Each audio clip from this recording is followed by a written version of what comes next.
There's somebody there right now. You know good and well that your credit was tore up from the floor up. Lord, pimp your boy preaching this place here, God. And you've gone and you've tried everything you can to get the new car, get the new house. Everywhere it seemed like it's gone, they said, bad credit, you need a co-signer, you need this. And then all of a sudden you decide, I'm going to step out on faith. Amen, somebody. I'm going to go get what they said I could not have. And somebody in your right faith and not by sight. Now watch this, watch this, watch this.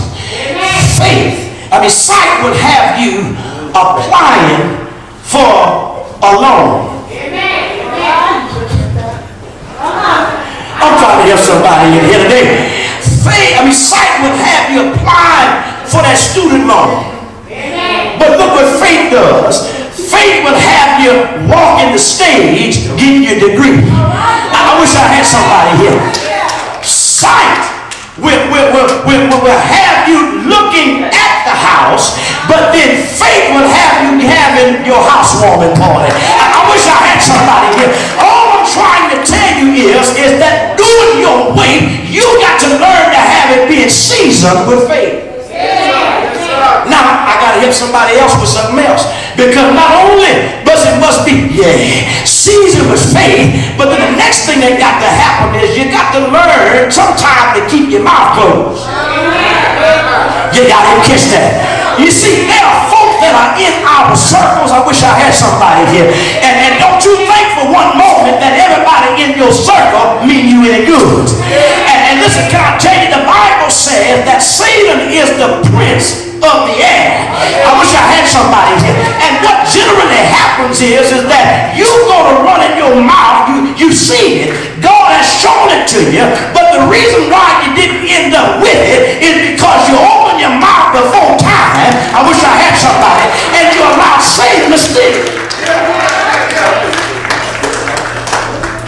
Sometimes you got to learn how to just wait on God. Now watch this.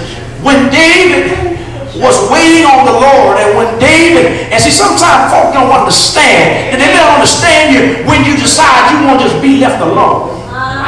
So you ever notice that when you try to go to God in prayer, you try to get consecrated, the phone won't stop ringing? I wish I had somebody here.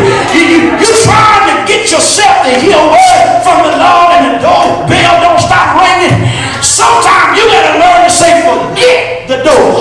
Sometimes forget the phone. I wish I had somebody. I'll get back with you, but right now what you got to say ain't important. I'm trying to hear a word from the Lord.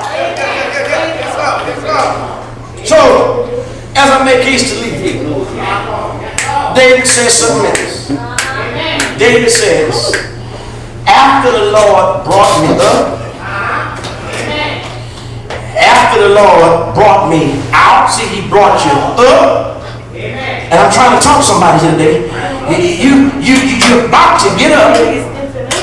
And now you're up, and then he brings you out. But one thing I like about God is that anything God does is always complete. You know, that's why I don't waste my time. And brothers and sisters, let me just throw this in for free. Quit wasting your time trying to explain to folk who don't understand the will of God. Y'all didn't catch that. You're getting on your way home. You see, there are folk who are carnal-minded. And when you're carnal-minded, I wish I had somebody here, you sit there wasting all that good time and energy trying to explain something that really they don't need to be knowing how. Because if they would learn to trust the same God you trust, I wish I had somebody here. And don't you think, matter of fact, let me get a little personal with it. I never forget. And right here, I know I'm going to have somebody looking at me cockeyed and cross-eyed and they want to throw their Bible up here. But that's all right. I know how to move because I'm going to tell the truth. I never shall forget when this building got destroyed. Now watch where we're going to go with this. When this building got destroyed, it affected a lot of members. But don't you think every member was affected the same way? Watch this. Now, everybody concerned about the building getting rebuilt. But then next thing you know, folk want to start fussing and fighting about it. But we all talking about we want the building together. You see, let me explain something to you, and that is that everybody think they know the mission of God, but their mission, the mission of God, ain't comprehended based upon what you think. Now watch this. Then God blessed us. We were in a pit. Then God blessed us. We come up out the pit. The next thing you know, not mine. Folk became disgruntled. Folk got upset. Folk got to talking about what didn't get done. Folk got to talking about what should have got done. Oh, instead of be glad that God got us out the pit and put us back. I wish I had somebody. Oh yeah, I noticed some hands didn't clap. And I noticed some hands didn't go up. We know who guilty. Hello, somebody. Listen, can I tell you that God's plan gonna still go on with or without you? He says, he brought me up, he brought me out, but then watch the next thing God done. God turned right around and then set his seat on a rock.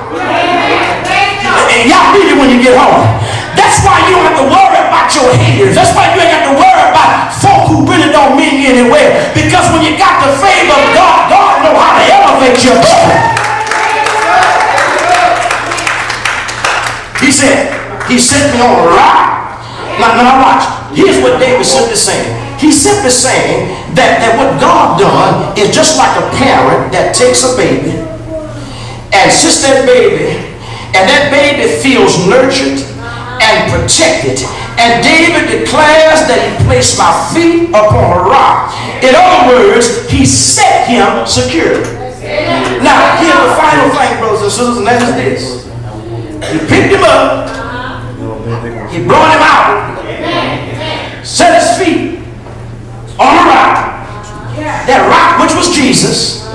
Then he turned around and he established his goings. Now right along here, make sure you don't miss it. God set him up on a rock and established his goings. That simply meant that God gave David direction where to go. And the reason why most of us keep getting in pits is because after God delivers us out of the pit, we don't want to follow directions where God tells us to go.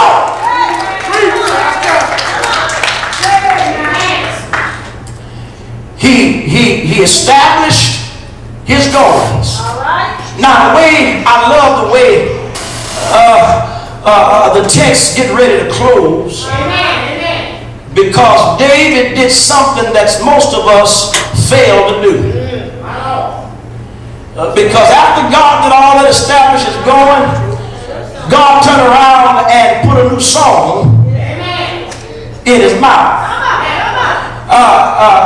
In other words, that song that God put in his heart, his mouth, dwelt so seriously in the heart until he could not hold his peace.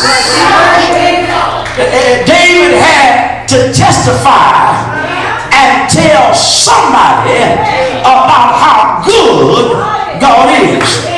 Well, here's the final thing, brothers and sisters. Those of you who are in your pit, God is saying, listen, I'm about to bring you out and I'm going to set you on a rock. He said, as a matter of fact, I'm going to give you a new direction. But after I give you the new direction, after I establish your goings, the least thing you ought to do is learn how to give me praise for what I've just done for you. So, brothers and sisters, as I conclude today, let us make sure, I don't know who I'm talking to today, but let us make sure that we clearly understand that when you got enough